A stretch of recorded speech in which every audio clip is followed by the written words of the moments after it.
Sekalian umat yang dikasihi Tuhan, pada pagi hari ini kita akan merenungkan bagian firman Tuhan yang diambil dari Filipi pasal yang kedua ayat 12 hingga ayat yang ke-18. Tapi kita akan fokus dari ayat yang ke-12 hingga ayatnya yang ke-14. Demikianlah firman Tuhan. Bacaan hari ini diambil dari Filipi pasal 2 ayat 12 sampai 14 dengan judul perikop, tetaplah kerjakan keselamatanmu. Hai saudara-saudaraku yang kekasih, kamu senantiasa taat. Karena itu, tetaplah kerjakan keselamatanmu dengan takut dan gentar. Bukan saja seperti waktu aku masih hadir, tetapi terlebih pula sekarang waktu aku tidak hadir. Karena Allah lah yang mengerjakan di dalam kamu, baik kemauan maupun pekerjaan menurut kerelaannya. Lakukanlah segala sesuatu dengan tidak bersungut-sungut dan berbantah-bantah. Demikianlah sabda Tuhan.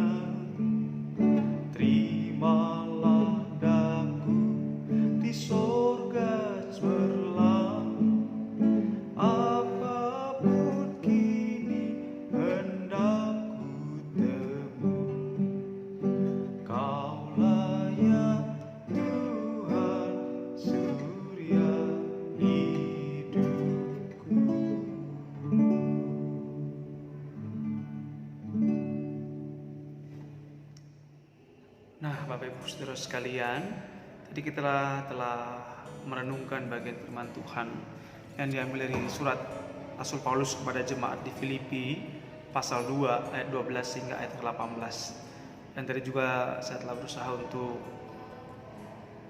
menyanyikan sebuah lagu yang cukup terkenal, Kaulah ya Tuhan surya hidupku. Itu adalah bait yang terakhir yang dikatakan bahwa bila kita menang kelak, kita akan bertemu dengan Tuhan di dalam surga yang cemerlang. Kalau begitu, apa yang harus kita lakukan dalam dunia ini? Ketika kita telah diselamatkan oleh kasih karunia di dalam Yesus Kristus. Dan inilah bagian yang akan kita renungkan setelah tadi kita telah membaca nats Alkitab dari Filipi pasal 2. Dikatakan bahwa ayat yang ke-12, hai saudara-saudaraku yang kekasih, kamu senantiasa taat. Karena itu tetaplah kerjakan keselamatanmu dengan takut dan gentar. Bukan saja seperti waktu aku masih hadir, tapi terlebih pula sekarang waktu aku tidak hadir. Kita tahu Bapak Ibu Saudara sekalian bahwa Rasul Paulus berada di dalam penjara, sehingga Rasul Paulus menekankan kepada jemaat di Filipi tetap mengerjakan keselamatan, baik ada Rasul Paulus ataupun tidak. Jangan ketika kita mengerjakan keselamatan harus ada orang yang menjadi panutannya terlebih dahulu. Atau dengan kata lain, seperti ada yang menjaga, ada yang mengawasi, baru kita mengerjakan keselamatan. Tidak seperti itu Bapak Ibu Saudara sekalian. Karena itu banyak orang yang mengaku dirinya percaya dan beriman kepada Yesus, tetapi masih memandang rendah nilai pengorbanan Kristus di atas kayu salib. Mereka menganggap sepele keselamatan yang telah diberikan Tuhan. Padahal Rasul Petrus menegaskan di dalam 1 Petrus 1 ayat 18 hingga 19 demikian. Kamu telah ditebus dari cara hidupmu yang sia-sia, yang kamu warisi dari nenek moyangmu itu, bukan dengan barang yang fana, bukan pula dengan perak atau emas, melainkan dengan darah yang mahal, yaitu darah Kristus yang sama seperti darah anak domba yang tak bernoda dan tak bercacat. Apa buktinya seseorang dikatakan sudah tidak peduli lagi terhadap keselamatan yang telah diterimanya dari Tuhan itu? Hal ini bisa dilihat dari gaya hidupnya yang tidak mencerminkan sebagai anak Tuhan.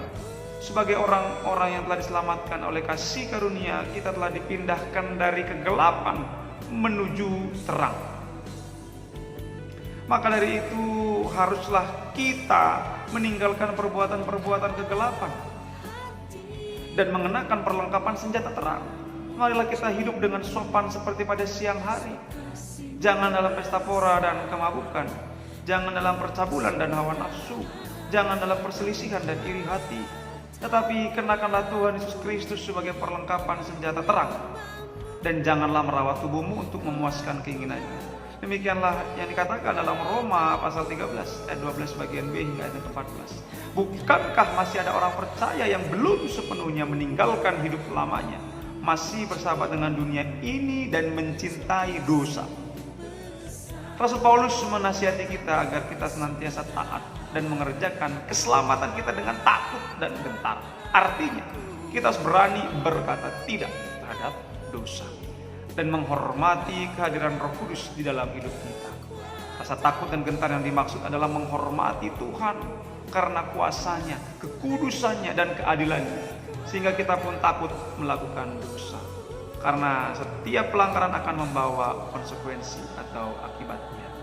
Bahkan Raja Salomo dalam Amsalnya juga menyebutkan, takut akan Tuhan ialah membenci kejahatan, dan aku benci pada kesombongan, kencongkangan, tingkah laku yang jahat, dan mulut penuh tipu muslihat. Demikian Amsal 8 ayat 13 berkata. Oleh karena itu, Bapak Ibu Saudara sekalian umat yang kasih Tuhan, mari kita mengerjakan keselamatan kita dengan takut dan gentar.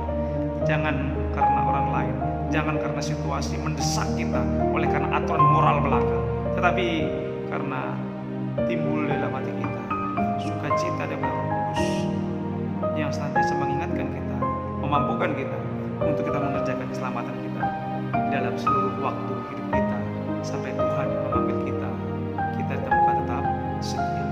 Amin. Untuk firman Tuhan pada pagi hari ini. Shalom Bapak Ibu Saudara sekalian, selamat pagi, selamat beraktivitas. Tuhan Yesus memberkati. Soli Deo Gloria.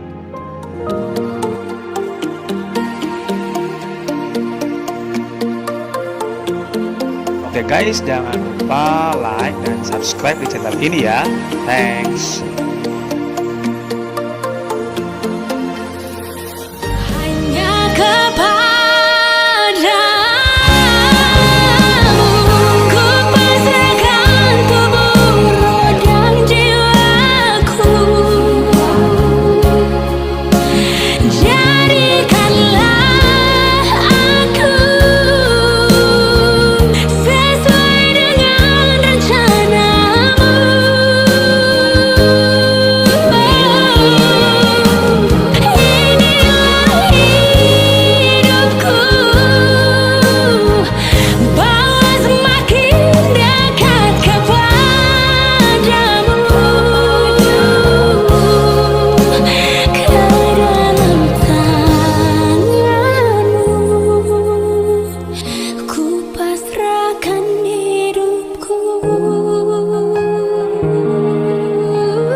Ku pasrahkan